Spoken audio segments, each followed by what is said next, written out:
Bueno, la idea de hoy es centrarnos en un tema que hasta ahora no nos habíamos podido, es empezar a ocuparnos de un tema que hasta ahora no habíamos podido hacerlo en forma metódica. Sí hemos intentado de forma aislada algunas respuestas que hasta ahora no han sido del todo satisfactorias, que tienen que ver con las situaciones laborales que alteran nuestra salud mental con consecuencias psíquicas, consecuencias físicas. La idea es que empecemos a meternos en ese tema y también empecemos a explorar algunas respuestas que entendemos que debemos dar como significante.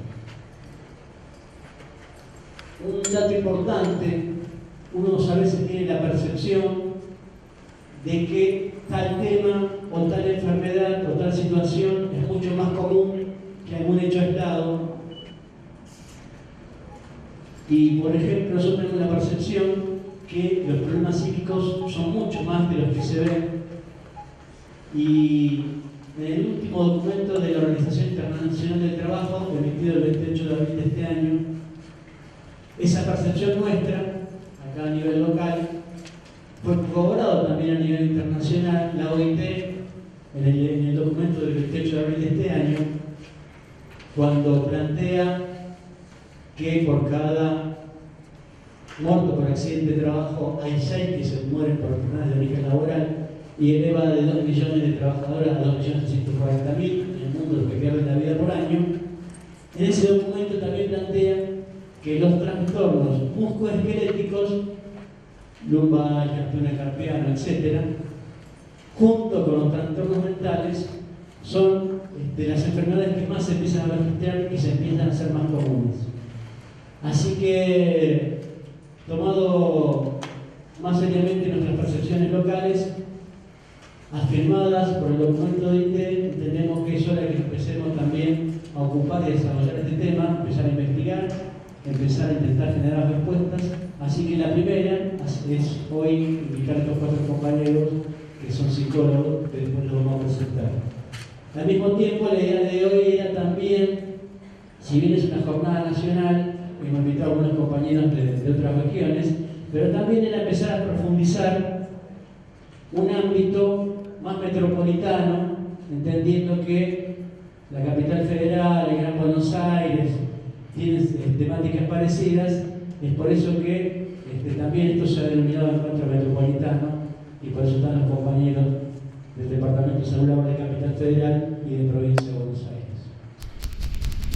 Bien dijo Beto, este tema del área metropolitana es lo que nos viene preocupando como territorio donde desarrollamos nuestra tarea, los trabajadores públicos, los trabajadores de ATE,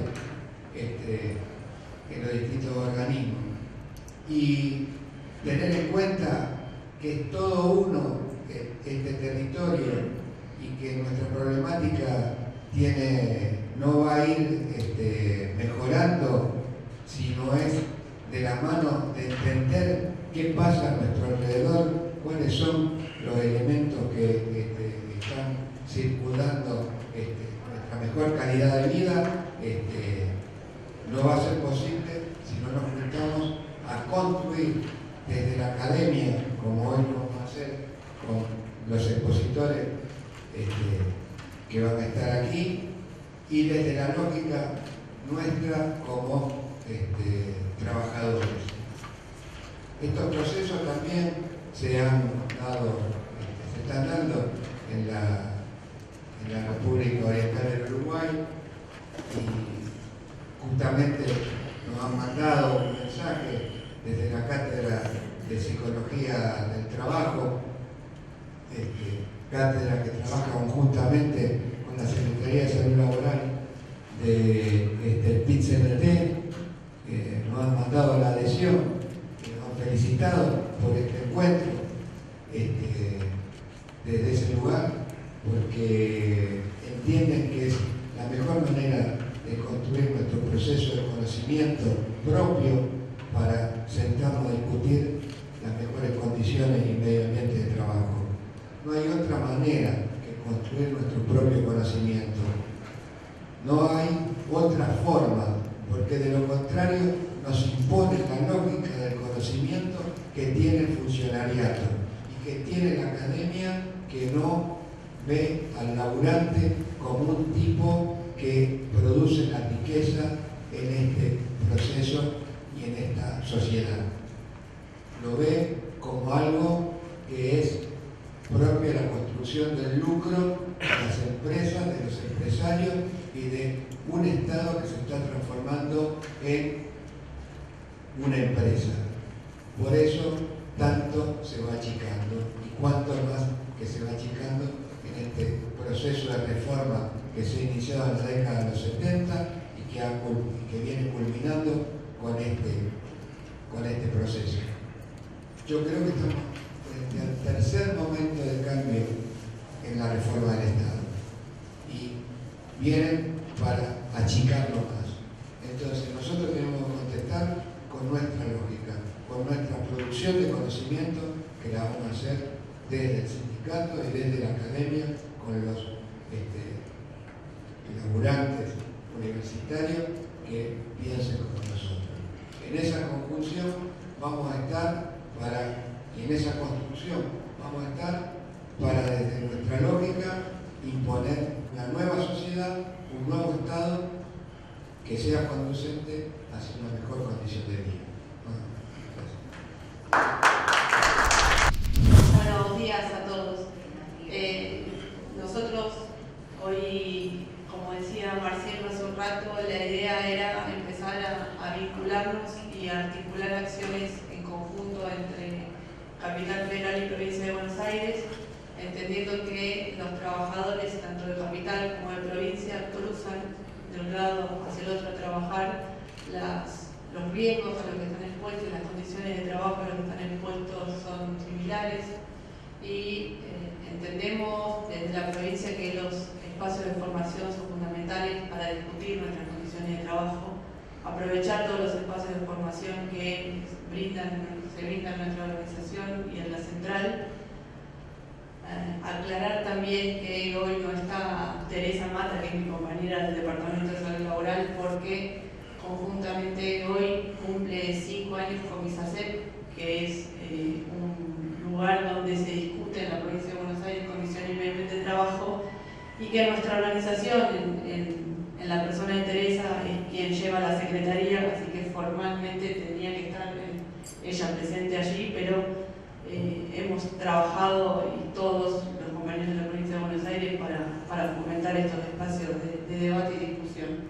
Así que bueno, como decía también Marcelo hace un rato, tener el saber de los académicos con mirada de los trabajadores me parece que es un tema muy interesante, donde entre todos podamos discutir en qué situaciones estamos, cómo evitar enfermarnos y cómo mantener estos espacios y trabajar para la mejora de las condiciones y del ambiente de trabajo. Así que bueno, gracias. Bueno, buenos días a todas y a todos. Hoy participar de este encuentro, donde no quiero equivocarme en el término mortificar, quiere decir el término mortificar. Y entonces, digo, el problema de las estrategias del poder para justificar su crueldad, para naturalizar su crueldad, podrá utilizar distintos nombres, pero se expresan tanto en los sectores más marginados y en las instituciones más crueles de este Estado perverso, hegemónico, que no permite construir una democracia más plena, y se expresa en el otro ámbito, más abierto, más cotidiano, pero hasta quizás igualmente de oculto, que es en el plano de las relaciones laborales. Y apunta esta perversidad consciente, esta crueldad consciente, apunta para producir la destrucción psíquica de los hombres y mujeres de nuestro pueblo. Estamos entrando en un tiempo de vida de nuestra democracia, de época en nuestro país, donde nos estamos animando individual y colectivamente a entrarle con más profundidad a los temas que aparentemente son los más ocultos, los más difíciles de penetrar, porque además están como naturalizados. Este para mí es un primer dato positivo.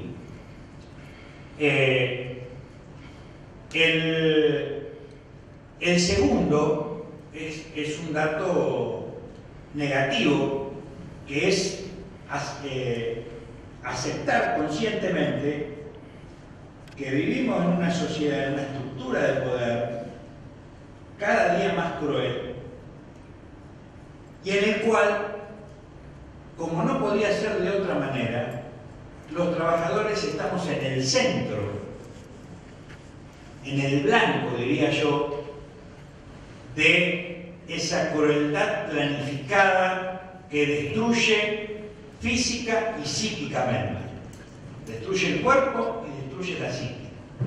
Y parte de esa destrucción es la naturalización de estos fenómenos, de estas situaciones de crueldad y perversidad, de cómo el poder modela el funcionamiento cotidiano de toda la sociedad en la que vivimos. Es importante que nuestra organización se anime, nosotros que somos parte de esta organización. La organización no es el edificio ni los dirigentes, somos los hombres y mujeres que tenemos voluntades, deseos, sueños, y que somos capaces de materializarlo, de hacerlo realidad en nuestra propia actividad y capacidad de creación y de producción física e intelectual. Entonces, pero uno podría decir, bueno, es importante que una organización gremial, como inclusive lo hemos repetido y lo he dicho, creo que este es el tercer encuentro que realizamos en esta misma sede a nivel nacional. 2 fueron encuentros nacionales de arte sobre el tema de salud laboral, encuentros que hemos hecho muchos, pero me refiero al tema de salud laboral. Y otro fue el encuentro alrededor que organizamos como CTA, como Central de Trabajadores, en el marco de ese debate que venimos alentando en todo el país, que es cambiar la ley nacional para poder terminar con las ART en nuestro país, ese mecanismo, esa estructura de poder que se sigue sosteniendo desde, como yo diría, como un pilar de la estructura de poder de los grandes grupos económicos y de cómo han modelado el Estado, un Estado que sigue siendo neoliberal, y las ART siguen siendo pilares de ese sostenimiento, y ninguno de los gobiernos, aún los que se dicen progresistas, ha modificado la estructura vital que son las ART, y hemos alentado. Pero bueno, todos hemos valorado, y creo que hay que seguir haciéndolo, el hecho de que nuestras organizaciones profundicemos en este tema, avancemos en el conocimiento, en la autoformación alrededor de la problemática de la salud laboral, de las condiciones de trabajo, que son tan o más importantes que las cuestiones de carácter salarial, porque en una y en otra nos va la vida, y nos va la vida individual y grupalmente. Es cada vez más evidente en nuestro país que la pobreza es una planificación que no afecta solamente a los desocupados o a los subocupados, sino que afecta también mayoritariamente a los trabajadores asalariados en nuestro país, que vivimos con niveles de ingresos por debajo de los niveles de pobreza necesarios para subsistir un grupo familiar. Entonces, que nosotros pongamos en un mismo plano de la actividad de nuestras organizaciones el debate sobre las condiciones de trabajo, sobre las condiciones de salud laboral, de prevención, es un tema en sí sumamente importante, valioso y que hay que profundizar. Pero me parece que este tema en particular que estamos tratando hoy, que refiere a estos mecanismos de crueldad que están instaurados en las relaciones cotidianas de trabajo, refieren no solamente a disputar para defendernos de la capacidad que estos mecanismos de crueldad y de mortificación tienen sobre nuestras condiciones físicas y psíquicas, sino porque estas condiciones laborales son parte esencial del modelo de sociedad en la que vivimos y del modelo de democracia parcial que sostiene los pilares de la estructura de una estructura de poder vigente en nuestro país, de la cual el Estado sigue siendo el factor principal de implementación de esa estructura de poder. Entonces, cuando nosotros ponemos en discusión estos temas, no solamente estamos discutiendo de nuestras condiciones laborales, sino que estamos discutiendo y motorizando en el conjunto de la sociedad, o intentando echar a rodar en el conjunto de la sociedad, poner en cuestión pilares fundamentales del funcionamiento de esta sociedad que imprescindiblemente hay que cambiar. No solamente en nuestros lugares de laburo, para hacer lugares de laburo y condiciones de laburo más dignas, sino para que podamos desplegarnos en una sociedad más digna. Por lo tanto, y ya con esto termino, un tercer aspecto que me parece importante reflexionar, es el tema de la autoformación.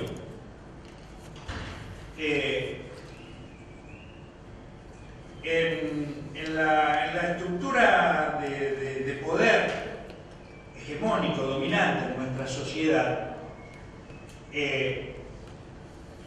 pareciera que el trabajador estuviera confinado al rol de ser la fuerza física. Y la formación destinada a los profesionales y técnicos que se trabaja desde el poder para separarlos. No son trabajadores, son profesionales. Tienen mejores condiciones económicas y además más posibilidades de desarrollarse, por lo tanto son instrumentos utilizables para perfeccionar mecanismos de dominación. No solamente nos enfrentan pobres contra pobres, no solamente nos niegan la condición de trabajadores, la identidad de trabajadores, sino que además nos utilizan a una parte de los mismos para ser como reforzadores de estos mecanismos de dominación existentes. Por lo tanto, el tema de la autoformación no solamente es un mecanismo que nos permite reforzarnos en nuestra identidad de trabajadores y en la doble capacidad transformadora que tenemos como tales, como fuerza física y como fuerza creadora, como fuerza intelectual creadora. Pero además, también, porque nos permite nutrirnos de los elementos, no solamente para defendernos, afirmándonos en esta identidad, afirmándonos en esta capacidad transformadora, sino que nos permite nutrirnos de elementos para avanzar sobre los mecanismos educativos que existen en nuestra sociedad, en el propio Estado del que formamos parte, que es el que estructuró y estructura y cotidianamente ejecuta las políticas educativas de nuestro país, para cambiarlo. Tengo que tomar algunas expresiones explicitadas reiteradas en la exposición, yo lo conozco como cachorro, así lo voy a mencionar, en donde queda muy claro que hay un tema de decisión política que es clave. Y esto hace a la biología molecular, hace a la física cuántica y hace a la ingeniería hidráulica. No les quepa la menor duda. La física atómica se desarrolla por necesidades políticas que ustedes conocen en la Segunda Guerra Mundial. No hay, es decir, se conocía antes la física atómica, pero claro que sí que se conocía antes. Einstein fue premio Nobel en el 1923, 21, por ahí. Pero se desarrolló cuando el establishment político tuvo necesidad de utilizar la energía atómica para un fin determinado. La penicilina se descubre en el 24, circunstancial y azarosamente, 24-25. Se aplica a partir de la Segunda Guerra Mundial, por necesidades obviamente políticas fundamentalmente. Se le moría mucha gente a ciertos sectores aliados, y particularmente a los Estados Unidos. Y ahí aparece la necesidad de involucrar a laboratorios y demás. Lo que quiero decirles es que hay temas que son viejos. Hay temas que son viejos. Quisiera leerles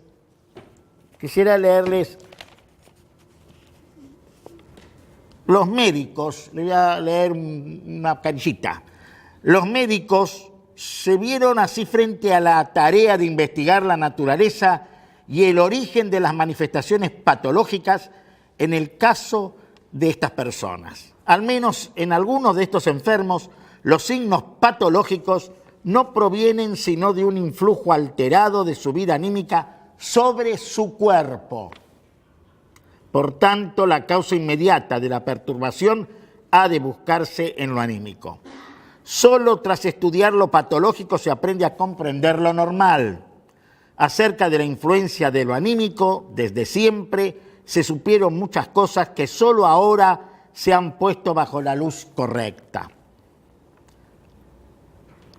Casi todos los estados anímicos que puede tener un hombre se exteriorizan en la tensión y relajación de sus músculos faciales, la actitud de sus ojos, el aflujo sanguíneo a su piel, el modo de empleo de su aparato fonador y en las posturas de sus miembros, sobre todo de las manos. Si mientras un hombre realiza ciertas actividades anímicas es posible someterlo a un examen más atento, se hallan otras consecuencias corporales de ellas en las alteraciones de su pulso, en los cambios de la distribución de la sangre en el interior de su cuerpo. En ciertos estados anímicos denominados afectos, la coparticipación del cuerpo es tan llamativa y tan grande que muchos investigadores del alma dieron en pensar que la naturaleza de los afectos consistiría solo en estas exteriorizaciones corporales. Es cosa sabida cuán extraordinarias alteraciones se producen en la circulación, en las secreciones, en los estados de excitación de los músculos voluntarios, bajo la influencia, por ejemplo, del miedo, de la ira, de las cuitas del alma, del arrobamiento sexual.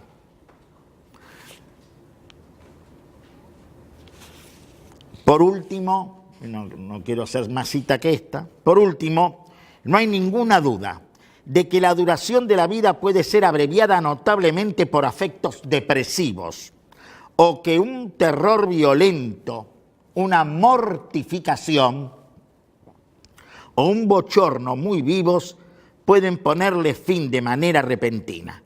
Cosa notable, este último efecto es observado a veces también a consecuencia de un gran júbilo inesperado. Es una cita que tiene actualidad. ¿Coinciden ustedes que tiene actualidad la cita? Les pregunto. Sí. 1890. o en una charla que dio, o mejor dicho, un escrito que escribió el señor Freud en una revista médica de Viena, 1890. Entonces, quiero retomar esto con lo que planteaba el compañero Cachorro, que para ser estricto es más compañero de ustedes que mío porque lo conozco poco, porque el compañerismo es una construcción, además de un símbolo de identificación. Yo tengo muchos compañeros. Por demás me voy a definir. Nací a la política en un partido donde nos tratamos de compañeros. Yo nací peronista, así que por lo tanto tengo compañeros en el país y fuera del país. Claro que esto también es ahora muy complejo de definir. Bien. Pero ¿por qué quiero decir que es más compañero de ustedes? Porque si no hacemos ficción. Yo es la segunda, tercera vez que veo, más lo veo a Beto, lo conozco, acá a Cachorro. Entonces, son construcciones. Y para poder operar sobre la realidad, la tenemos que mamar, la tenemos que incorporar, la tenemos que hacerla propia. Y es de la mejor manera que después sale para la transformación. ¿Por qué tengo que tomar la última exposición que hizo Cachorro, que es, ¿por qué estamos hablando hoy de esto? Si en 1890 se sabía esto, pero además lo sabían, y ya después Raúl con especificidad va a hablar sobre este tema, ya se sabía en la antigüedad, 4.000 y pico de años atrás en la medicina china, que habla de un equivalente al estrés, del estrés. Entonces, ¿pero por qué ahora hablamos y hay una jornada nacional? Esta es la primera pregunta. Bueno, existe esto porque ahí sí hay un acto de desnaturalizar. Y para desnaturalizar lo que consideramos natural, hay que hacer un acto político. El acto político lo hace el gremio. Es muy sencillo. Si no hubiera habido una lucha de los gremios, no es ATE el único, si no hubiera habido una lucha de la conciencia real, social de los trabajadores, de que el trabajo mata, de que el trabajo enferma, de que el trabajo realmente mortifica, si no hubiera habido entonces esa conciencia y el deseo de ponerlo en práctica, poniendo en cuestión a este poder hegemónico perverso que enferma, y que nos engaña diciendo que no, si no hubiera habido esta decisión política, no estaríamos nosotros acá. Es decir, pareciera que el conocimiento va siempre retrasado. No hay práctica científica que sea eficaz si no hay una decisión política que la ponga en marcha, en juego y la vuelque al seno de la sociedad para que estos bienes buenos, potencialmente buenos, sean de uso colectivo. Si estos bienes sociales bondadosos no pueden ser utilizados a favor del pueblo, y disculpen porque quiero retomar la palabra de pueblo porque últimamente estamos siempre utilizando nuevas palabras, ahora no se llama más pueblo, se llama gente. Hay que pensar en la gente, hay que ayudar a la gente. Sí, la gente me parece bien, pero me parece que tiene una connotación casi vacía en relación a lo que es pueblo. Y en verdad, de los 40 millones, hay por lo menos 39 millones que están directamente en la zona del pueblo y si no, muy cercano. Hay un reducido número, ¿no?, de privilegiados, pero yo pienso que hay una enorme masa que es pueblo, que vive de su trabajo. Bueno, esta es una introducción que no esperaba hacerla, solo sí recalcar que el acto político, yo pensaba tomar esto, que hay un acto político, porque el tema no es nuevo, el tema es viejo. Esto lo tenemos que tener muy claro. Si no, no podemos entender realmente por qué, porque no eran tontos los anteriores. No. Fue necesaria una enorme lucha social de las organizaciones gremiales, es decir, de las organizaciones de los trabajadores, para que esto se instalara de una manera, diríamos, importante. Se llama, a ver vos que tenés el inglés mucho más afinado, moving. En mi facultad, yo tengo que escuchar, y en toda la facultad de psicología, tenemos que escuchar esto del moving. Se dan cuenta que esto es justamente para tapar algo que es viejo. El acoso, el maltrato laboral es un tema viejo. Es un tema viejo. Y cuando aparecen estas organizaciones académicas como la universidad, a la cual yo le debo mucho, a mi universidad pública yo le debo mucho, pero que también es manchada de algún modo, ¿no?, por ideologías foráneas, por prácticas incluso académicas que no son del todo tan rigurosas,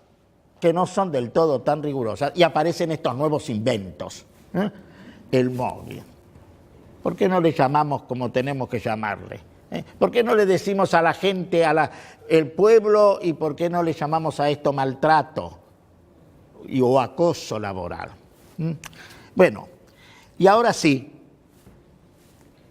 voy a remitirme al título. En general, los títulos son una suerte de disfraz. En la experiencia que tengo de algunos años, generalmente del título al desarrollo, uno no sabe si cuál es la hilación.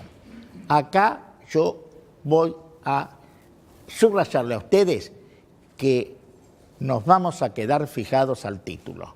Y es a partir de algunas palabras claves de este título donde voy a desarrollar el resto de mi humilde exposición.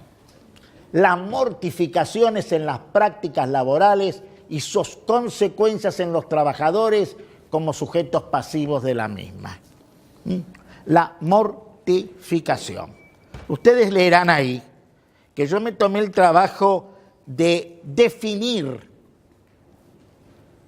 la palabra mortificación, que tiene obviamente una raíz clara con respecto a muerte, mort, de mortis, de muerte. Mortificación, mortificar, son palabras claves en esta cuestión. Y esta mortificación se da en todas las actividades laborales. Se da incluso en la Fundación Campomar, que es un laboratorio creado para el desarrollo de la ciencia biológica. Se da en el Balseiro, donde hay un laboratorio y una cuestión para la física. La mortificación laboral se da cuanto más en cualquier fábrica, en cualquier institución del Estado, en cualquier lugar donde haya gente trabajando. La mortificación aparece de una manera grosera o sutil.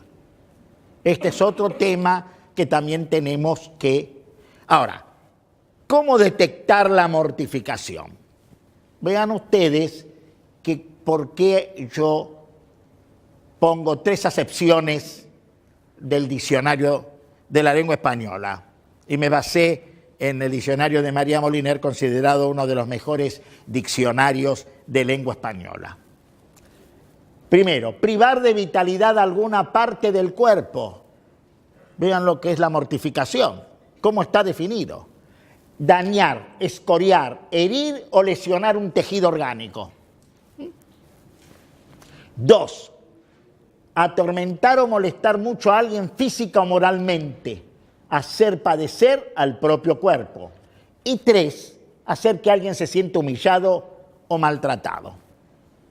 Estas son las maneras en que definimos la mortificación.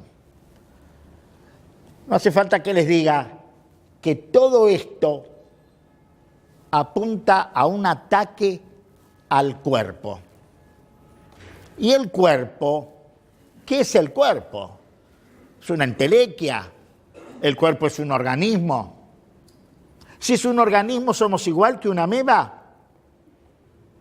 ¿Somos igual que una vaca o un toro? No. El cuerpo es aquello que yo me imagino que soy, que siento y que creo que los otros me devuelven como tal. Este es el cuerpo. Por lo tanto, el cuerpo, estrictamente hablando y con la rigurosidad de esta característica, el cuerpo es el yo. ¿Queda claro? Es el yo.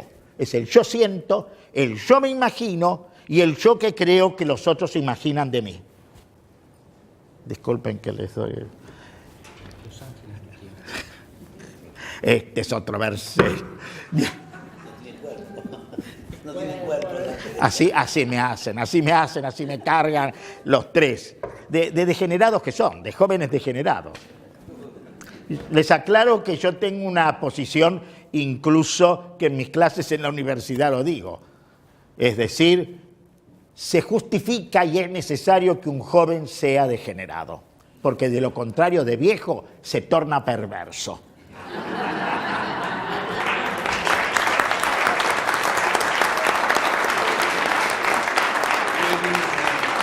Yo recuerdo la primera vez que expuse esto en una reunión de cátedra bajé y generalmente había un montón de estudiantes y de egresados que se juntaban conmigo en la planta baja de la facultad y donde todos eran, o la mayoría de la franja, pero cursaban la materia mía, que yo fui titular muchos años de evolutiva niñez, de psicología evolutiva niñez. Entonces, cuando dije esto por primera vez, ¿no?, acerca de que había que ser de viejo, diríamos de jóvenes degenerados y de viejo, la franja me dijo: profesor, ¿qué está diciendo? Horrorizado porque no entendieron la metáfora. Y la metáfora es importante entenderla, es decir, aquel otro sentido que todos, sin ir a la escuela, entendemos. Sin ir a la escuela entendemos. Todo el mundo sabe qué quiere decir arder de fiebre. A nadie se le ocurre pensar que se está prendiendo fuego. Sabe que es fiebre. Entonces, lo que quiero decir que acá vamos a tratar de ver algunas de estas cuestiones de esta mortificación en este cuerpo, porque la definición de cuerpo que yo acabo de dar tiene que ver con algo que no es muy fácil del concepto. Hay centenares de libros sobre el tema. Este tema es axial, es un eje axial, conductor, imprescindible para hablar de la patología mental. Es el faro que referencia y es muy sutil pasar de un aspecto normal a un aspecto patológico. Y ahora sí tengo que hacer una introducción de un concepto mínimamente técnico, que es el narcisismo. Y que más o menos todos tienen idea qué Narciso que son. ¿Saben de dónde viene el tema del narcisismo? Narciso era alguien que se miraba en una fuente de agua, donde veía su rostro y se sentía muy hermoso y muy atraído por ese rostro. Por supuesto que la atracción fue tan grande que se ahogó, se cayó y se ahogó. Con lo cual, la metáfora, ¿cuál es? Que si bien el narcisismo es una estructura que se inicia casi en los comienzos de la vida, del mismo modo, su extrema fijación de determinado modo produce patología. Una patología extrema es la psicosis, donde hay todo un retiro de las diríamos, de las cargas que tenemos de la realidad, del conocimiento que yo tengo de Beto, de Cachorro, de mis compañeros de trabajo, de mis hijos, de mi familia, y de pronto me quedo aislado, concentrado en un delirio o en una alucinación. Ese es el extremo de un narcisismo. Es la muerte mental, definieron algunos, es un psicótico, y como alguien dijo que lo llamaba un loco. Había un psiquiatra, psicoanalista muy viejo, muy bruto, pobre, pero cuando los delirantes decían en una esquizofrenia megalomaníaca, es decir, que se consideraba algún personaje, el clásico personaje, yo soy Napoleón, él le decía, callate, no seas un infeliz, sos un pobre loco que estás encerrado acá, más que Napoleón.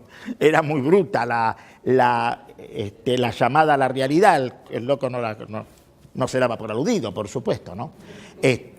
Claro, porque hay una disociación extrema. Es imposible para nosotros que somos, como suelo decir yo, mediocres neuróticos, ni más ni menos. Les digo esto porque también es algo que tienen que saber. ¿Por qué digo mediocres neuróticos? Porque, ¿qué quiere decir un sujeto normal?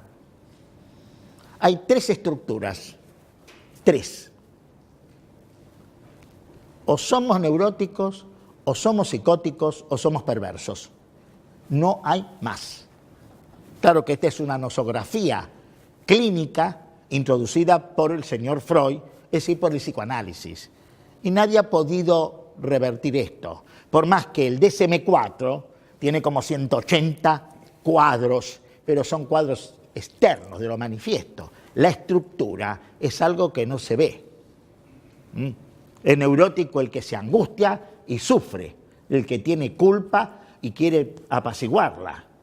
Es perverso el que ni se angustia ni tiene culpa y entonces puede, por ejemplo, diríamos, aparece bajo la forma de los abusadores sexuales, para darle alguna en chicos, por ejemplo, la paidofilia. Sí, ahí tienen ustedes una estructura perversa. Y el psicótico que tampoco se angustia. Se aloja y se pone y se resguarda ahí, en la psicosis. Entonces, vamos trabajando, pero lo que pasa es que la mortificación laboral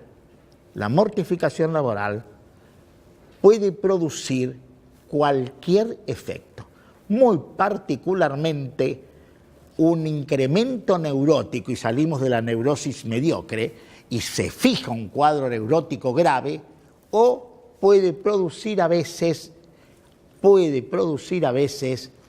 y no tan inusual, más de lo que uno cree, cuadros psicóticos, es decir, descompensaciones fuertes. Observarán ustedes que no digo que puede producir una perversión, no. El perverso no se desencadena o no aparece una perversión por un maltrato laboral. Y vamos entonces a tomar el concepto de perverso que tanto mencionó Cachorro, porque la perversión atraviesa a todo el aparato social institucional que dice y hace un como si de todo eso. Es una de las características que induce, es decir, estimula a seguir con el maltrato y que coloca al trabajador en un lugar en que en un momento se puede desbordar y entonces aparece el sumario porque se desbordó. Para hablar académicamente, hijos de mil puta, me mataron y me mortificaron durante años y ¿qué quieren? ¿Que yo un día no reaccione y explote? ¿Que no me descompense? ¿Entienden esto? Esta es la realidad. Ahí está la perversión institucional, pero no como cuadro patológico tratable por un analista o por un terapeuta. Eso se trata y se resuelve desde la política. No se ilusionen. Y claro, yo no puedo dejar de hablar de un guante que tiró Cachorro, de los profesionales que encima incrementan, sostienen esta perversión mediante prácticas y que cada vez más entonces empiezan a disociarse los profesionales del sector de trabajadores no profesionales. Esto me hace acordar que en la Universidad de Buenos Aires, y esto lo he hablado con Anro, que es quien conduce a PUBA, por ejemplo, en Buenos Aires, y lo he hablado con muchos de ellos, los administrativos, los de los servicios generales, se llaman no docentes, trabajadores no docentes. Les dije, no, ustedes tienen identidad propia, no tienen que llamarse por la diferencia conmigo que soy docente. ¿Qué quieren, que les hable de las miserias de la corporación de profesores? ¿Quieren que les hable de la democracia y de los democráticos profesores? 257 delegados definen toda la política universitaria en las asambleas. 8 profesores definimos en cada facultad sobre 3.000 y pico de docentes, pero los regulares, los que hemos accedido a la cátedra por concurso público, somos los únicos que podemos votar y ser votados. Y para siempre. Potencialmente yo puedo ser elegido rector en Tierra del Fuego, en Tucumán, en cualquier universidad nacional, porque fui concursado en su momento en una universidad pública, en este caso en Buenos Aires. Es un grupo. ¿Saben ustedes lo que quiere decir decano? El que conducía en la Santa Madre Iglesia a 10 sacerdotes. En Córdoba el Consejo Superior se llama concilio. Concilio. En Buenos Aires, en todo el sistema, el profesor titular o profesor adjunto o asociado concursado se llama profesor ordinario. A los muchachos de la franja no les gustó lo de ordinario y en Buenos Aires le pusieron regular. Ya ven ustedes, el maquillaje siempre aparece. Pero en realidad se llama ordinario. Ahora ustedes dirán, ¿y qué quiere decir? De la orden cardenalicia. Las primeras universidades del mundo occidental nacieron de la Santa Madre Iglesia. No nació París, Oxford, Bolonia, todas ellas nacieron, son las primeras universidades en el mundo occidental, con esa impronta, diríamos, de la Iglesia que se sigue manteniendo, pero se sigue manteniendo no porque la universidad sea, sino por la organización política. Orden, quienes votan, quienes nos votan. Hay una fórmula latina que dice que el decano es un primus inter pares, es el primero entre pares, porque cuando terminas de ser decano, vuelve al claustro con nosotros. Entonces, esto es para señalarles que siempre hay un instrumento político que decide y que es fundamental. Y es cierto que hay profesionales que efectivamente pueden estar sometidos a determinadas prácticas. En salud, muy en particularmente en salud, esto existe y mucho, y fuerte. No hace falta que les diga a ustedes que muchas prácticas clínicas de determinaciones o de estudios se hacen a partir de determinado balance económico, de debe y haber. ¿Cuánto es el costo? ¿Se hace esto o no se hace esto? En nuestra práctica, sí hay dos fuertes, o diríamos una fuerte diferencia entre terapéuticas adaptativas y terapéuticas que ponen el acento en otra cosa, en la subjetividad propia de cada paciente. Prácticamente todas las terapéuticas apoyadas en lo que llamamos la conciencia intentan ayudar al enfermo a partir de, en última instancia, poner en juego algunas cuestiones de la voluntad, la educación y cierto condicionamiento al mejor estilo del perro de Pavlov, utilizando la sugestión del terapeuta. Hay otra corriente en la que pertenecemos nosotros que no es precisamente esa óptica de abordaje, que es desde el lugar del psicoanálisis, porque partimos del hecho de que hay fuerzas inconscientes que están en juego y que se movilizan a partir de estas agresiones, mortificaciones laborales. Y abajo dice, por lo tanto el desarrollo se centrará en cómo la mortificación, bajo las más diferentes formas, produce o lleva brusco lentamente a la muerte y o al deterioro físico-psíquico. Y esto se logra por la repetición cotidiana en el tiempo y con la pasividad del trabajador. Ustedes ven que repetición, tiempo y pasividad están en mayúsculas junto, o está todo en letra mayúscula como mortificación. Se necesita de la repetición, es decir, de una cuestión constante que se da en forma cotidiana en el tiempo y en donde el trabajador se da cuenta y no se da cuenta simultáneamente. Hoy recibe una mortificación bajo cierta exigencia, o recibe la mortificación porque es alguien que trabaja en un cementerio y está siempre sepultando. Y él cree que aunque no llore, porque no llora junto con los otros, pero esa mortificación que ve por él afuera se le está metiendo en su propio cuerpo. ¿Y cómo? Él tiene que disociarse de modo tal que todos los diferentes cuadros que ve a lo largo de los años tiene como que mirar para el otro lado. Pero esto no lo evita del todo. No puede siempre mirar. No quiere decir que aunque mire para el otro lado, no penetre en él el dolor humano.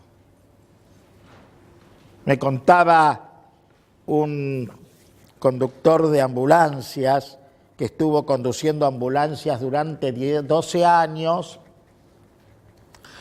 tantísimos casos que le tocó vivir, y a los 12 años tuvo que dejar porque entró en una situación de depresión tan grande que ni siquiera quería ver a la gente. Se había encerrado en su casa y no quería ver gente. Desde recoger en accidentes pedazos de chicos o de bebés, en fin, todo lo que ustedes quieran ver en esta viña de los accidentes.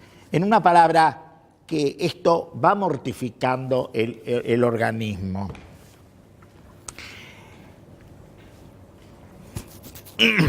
Voy a tomar un poco de agua.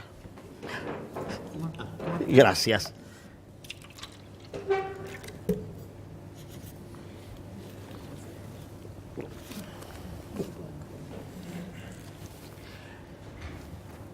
Les decía, ¿por qué mortifica?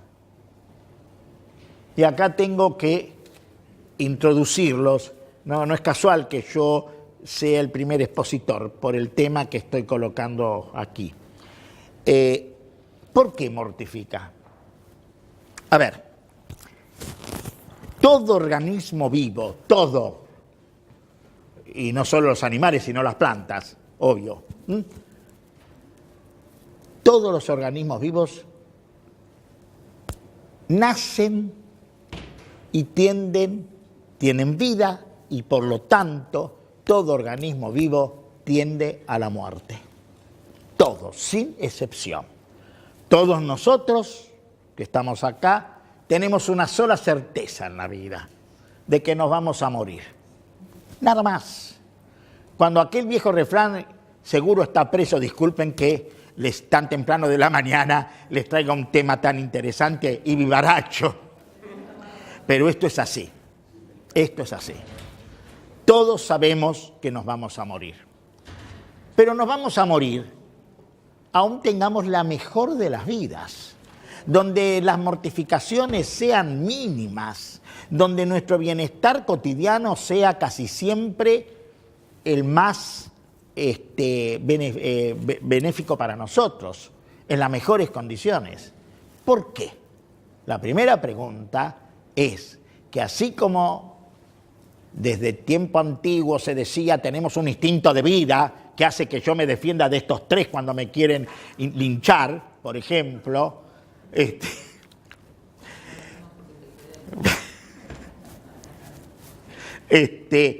todos tenemos el llamado instinto de vida.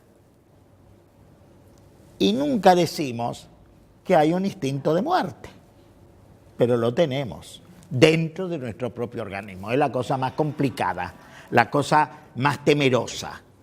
Es decir, esto que se llamaba instinto, sabemos que son impulsos, pulsión, el elam y tánatos. Los griegos dijeron tánatos a las formas mortificantes y eros a la vida. Después eso de erótica, entonces eso es erótico y diríamos hay una parte, diríamos, de alguien que es muy erótico, que es un hipersexual o un hipersexualizado. Son cosas, diríamos, degradantes de un término que quiere decir originariamente vida. Y por lo tanto sexualidad en el sentido profundo del término. Y cuando digo sentido profundo del término sexualidad es que lo estoy separando en un aspecto de la reducción que se hace de la sexualidad, que es solo relación genital. No.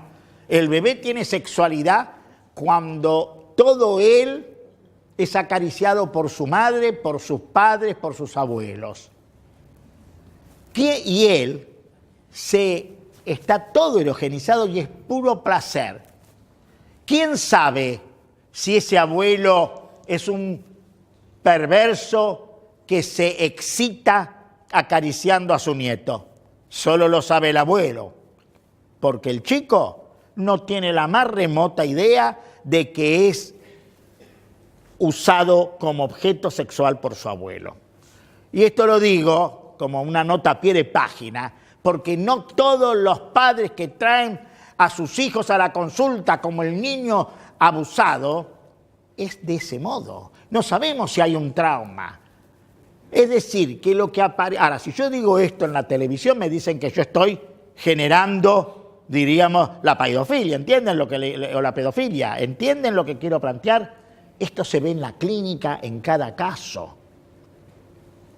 En la provincia de Buenos Aires, a partir de una detección diríamos, que apareció como sospecha, en la provincia de Buenos Aires, en algunos lugares, donde había una enorme cantidad de mamás que decían que sus esposos, o sus ex esposos, perdón, abusaban de sus hijos. Descubrieron que en realidad era una manera de que esas señoras querían separar a ese padre de su hijo haciendo una acusación de esa naturaleza. Digo, esto hay que verlo, que existe, por supuesto que existe la pedofilia, existió siempre, pero hay que ver en cada caso cómo funciona esto. Esta es una nota que hago a pie. Digo, vuelvo sobre el tema. Todos los chicos, desde el comienzo, están gozosos por ser queridos, mimados, tocados, porque todo el cuerpo es erógeno. Todo el cuerpo es erógeno. No hace falta que se los diga a ustedes. Un hijo de ustedes le da un beso, un amigo de ustedes les da un beso, pero la mujer de ustedes le da un beso. El efecto en el cuerpo es totalmente distinto cuando la mujer que me besa es la mujer que yo amo. Porque ahí hay una erotización de orden sexual manifiesta y clara. Mientras que en el beso que le doy a mi hija o a mi hijo o a un amigo es el beso que está desexualizado, que saqué la parte erótica y solo quedó el resto tierno de ese beso. Pero esto lo sabía mi bisabuela, que era analfabeta, y mi abuela, que también era analfabeta. Digo, no hace falta de ser... Lo que pasa que a veces no pensamos en cosas tan simples como esto. ¿Qué quiero decir con que adentro nuestro también tenemos una pulsión mortífera. Quiere decir que sobre esta pulsión hace base la mortificación.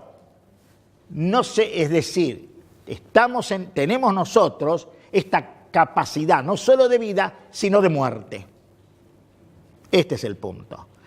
Y cuando este estímulo externo de maltrato en el trabajo aparece en el tiempo repetidamente y con esta pasividad, porque no podemos resolverlo en forma individual, y además porque incluso no nos damos cuenta a veces de esta pasividad, a veces sí, a veces no. Esto entonces, asentado sobre esta pulsión de muerte, busca en el cuerpo una zona facilitada. Aparece en el cuerpo una zona facilitada, o lábil, más lábil que otras. Una zona facilitada. Y me voy a poner como ejemplo, para que ustedes vean que esto no es una cuestión de las nubes ni etérea.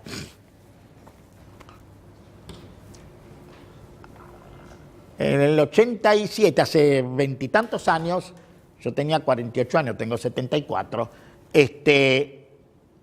mi madre se enferma de un cáncer de ovario.